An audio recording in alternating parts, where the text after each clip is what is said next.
So the turnaround strategy is a three-phase strategy. And of course, we're a commercial public enterprise. We probably won't share the details of that turnaround strategy to that extent, but we'll give you sort of a sense of where the organization is headed. The first phase was a short-term strategy: survive and stabilize the trading company. And the first scenario within that strategy was to enter into a term deal, the much publicized term deal, with one of our key suppliers. And we've done that successfully, and we've managed to fend off a potential nasty situation for NAMCOR.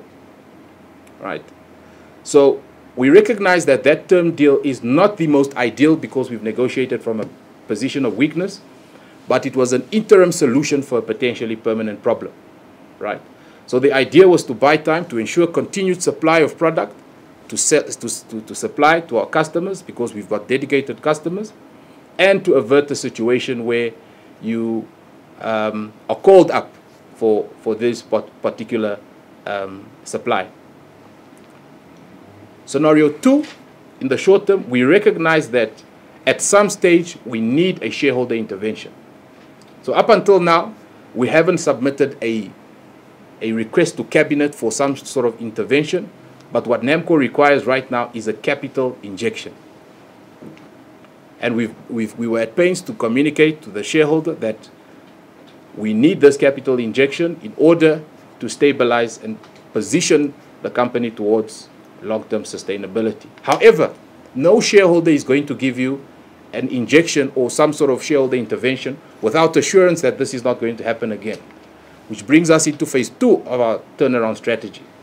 And that is to position NAMCOR for long-term sustainability. And we've presented 2 strategic operating models, because we realized that the operating model that we were operating was exposing the company and ultimately, by extension, the Namibian public to greater risk.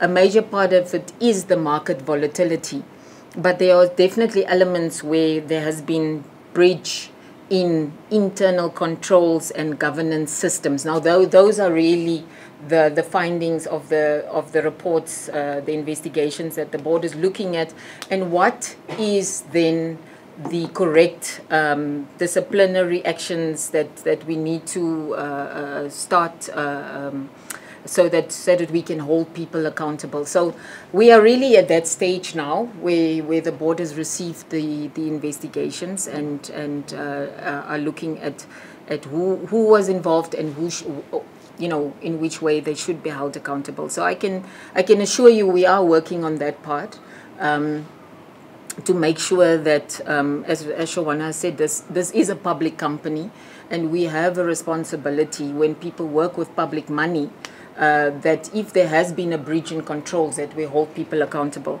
So it is a work in progress, but in the last 6 months we have definitely gotten to the point where we understand exactly where these breaches in controls have and governance systems have taken place.